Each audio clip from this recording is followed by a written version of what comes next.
Hey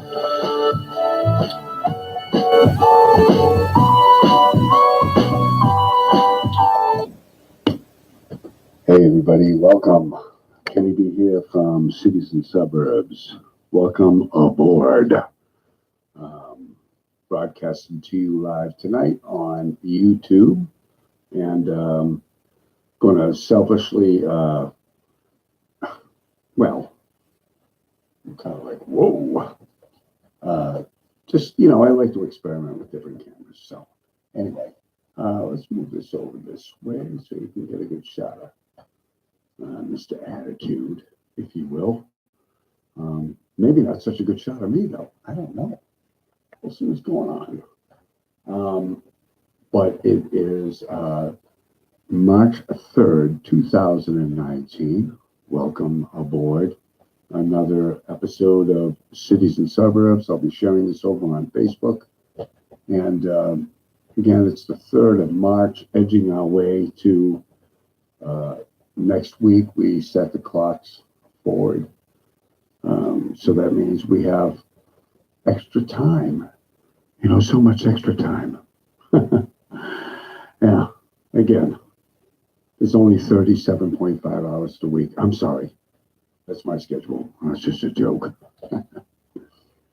Yeah, so we set our clocks ahead next week. We'll talk about that. We got some snow moving in tonight to New England, actually from Pennsylvania through New York. It's a big snow system. It's funny when it's not funny, but it's accurate to say that when your local news is forecasting a big storm, it's usually they only give you what's going to hit you. They don't necessarily, tell you that it's much part of a much larger system. Well, they do, but we don't really pay attention to that because we're going to run out and get bread and milk. Right, Mr. Attitude? Isn't big on dairy products. Anyway, so today, the nation's high. You ready? Falcon Lake, Texas. 92 degrees Fahrenheit.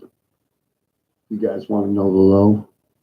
I mentioned it a couple days ago. Mosby, minus 44. Mosby, Montana, have been holding the record for the lowest temperatures in the country.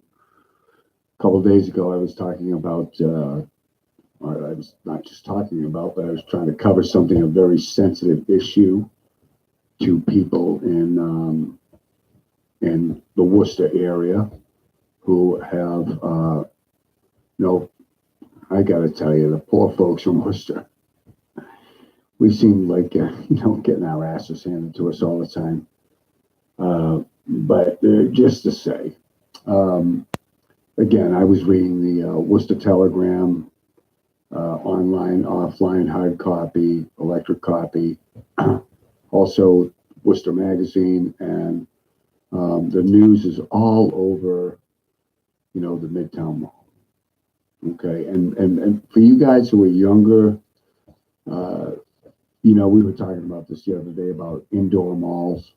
They really it wasn't just Worcester, but they're just a dying breed. If you're trying to bring back a downtown, you don't, in an urban core, a retail district, if you will, you don't drag people up the streets. Now, that being said, back in the 50s and the 60s, up into the 70s, I believe it was Woolworths that was downtown. They had Worcester, they had a cafeteria, a diner, all these dinettes that pull people, off the street, and brought them into department stores that soon became, occupied main streets. But, where do we go? We got, hey, Mom, how you doing? Yeah, I will be careful tomorrow. Thank you, Mom. She is the star of the show tonight. Please be careful tomorrow. We're going to get snow. I'm all ready, Mama. I'm all ready. Uh-oh. They're coming in. All right. we're good. Anyway, so yeah, the developing retail scheme, but the mall, as I said a couple of days ago, the Midtown Mall was a disaster from the start. That was just something that actually, when I was younger, you would walk down Front Street on your way to somewhere else. There were a couple of stores, that were anchoring the Front Street, and kind of marquee stores or whatever that would kind of drag you in. And good boy. And once you got past those two or three stores, there was nothing there. So that thing is now owned by a affluent gentleman in Worcester. The city's taking them on. Midtown Mall, either eminent domain or, which is, they say, it's the last thing we want to do is just take the building. And I agree. That's how many cities, not just Worcester, have been paving the way to the future is, either do things our way or, and the Worcester Magazine article tonight, I have to say, was actually a little bit better, a little bit more hardball than the softball TNG article. They kind of, it was similar. It was a similar story, but basically it was a little bit more honest. The people that, the last thing people are saying is that, we don't want to take this building, but the owner that owns the building is not basically opening his eyes to what's going on downtown Worcester. We got all these high, sorry, buddy, I'm going to have to take him down, man. He's having a problem tonight. Here you go, buddy.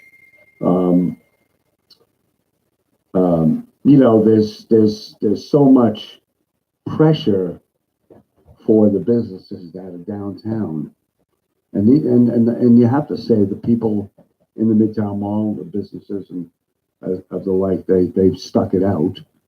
While Elmwood added the hardware store went out. Elmwood added Shacks. The Owl Shop is still hanging in there. There's a lot of businesses that are still committed to being there. Now, as far as the businesses that are committed to being in the Midtown Mall, I'm going to challenge that because they can no way compare to the Owl Smoke Shop or Shacks or, these folks open businesses. If you look above, $12, you drive from the condos, the newly built condos, past Mechanic Street, and all of a sudden you're in the $12 a square foot, which, hell, I'll rent that now. I'll broadcast my show out there. That'd be cool. What do you guys think about that, huh? Get some good cameras, some good lighting, and $12 a square foot. All I need is 4 feet. You guys do the math on that. Anyway, so that's, they're not kicking anybody out, but, it is the mess that is urban renewal, urban revitalization. It didn't work out the way it was supposed to 300 years ago. So now we got to come in here and bulldoze, and you can do topography, where you can see the land in Boston too. Boston's all backfilled, Cleveland's all backfilled, all the waterways are all backfilled. It's nothing looks like it did 300 years ago. All right, so Worcester trying to do the right things, culturally, academically. You got great institutions, but eminent domain. What would it mean for I don't know, are there 10 businesses in there in the Midtown Mall? And I've actually polled people. I've asked people what is in the Midtown Mall. And actually, you know what, this week I'm going to take this bad boy. Okay. That bad boy right there is my iPhone. I am going to go this week and I'm going to walk through the Midtown Mall. I'm going to ask every proprietor there, what's going on? What do they sell? What are they afraid of? What's their sustainability? But just to get their pulse on actually what's going on downtown. We hear a lot about what's going on downtown through politicians and there's counselors and of the like. But and I'm not pro or for that. Let's face it, that building's a mess. That building's a mess. I mean, sorry, I feel like I have a little. How do they say it? When you're a teacher, when you got tenure. Well, a lot of you guys have tenure too. Sorry, pointing the wrong way. But yeah, it's not remembering what it once was, but it's really making sure that the city is moving forward, and whatever that means for any city, right? So, anyway, but let's not bulldoze. Let's not just take it. Eminent domain can be very easy. And actually, it's a very interesting law, so go check it out. So that's the Midtown Mall. So anyway, I was checking some things out. Do you guys know, and you probably do because you're very smart, about why we are rediscovering our inner cities? Because we lost them 50 to 60 years ago. Boy, oh boy, don't worry now, we'll be okay. Getting a lot of text tonight. Snow's moving in. Hasn't even started yet. But motels, the flight, the urban, the suburban migration, the rural migration from cities actually gave way to the automobile in the early 20s and eventually the motel, which I just want to say what a motel is.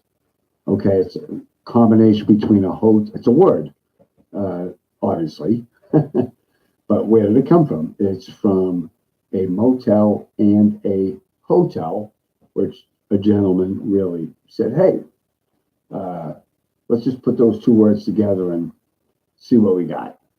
It's a portmanteau word.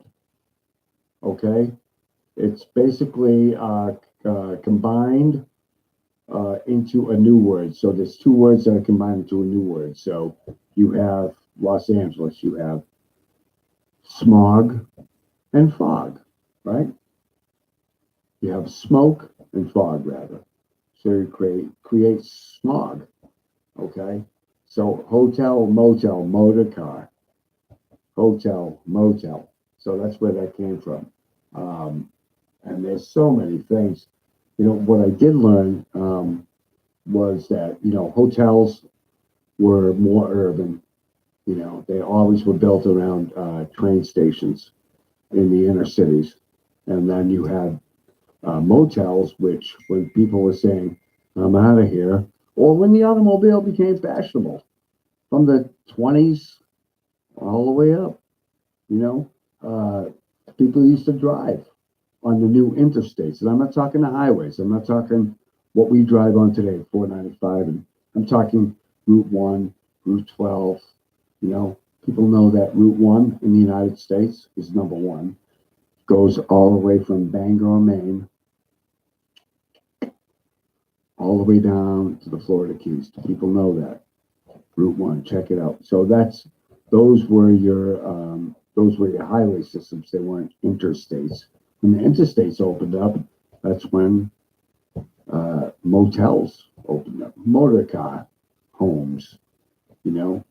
Before that, people used to actually they had tent cities, camp cities. People took their automobiles and they had campsites on the road, and you could pitch your tent here, while you're traveling.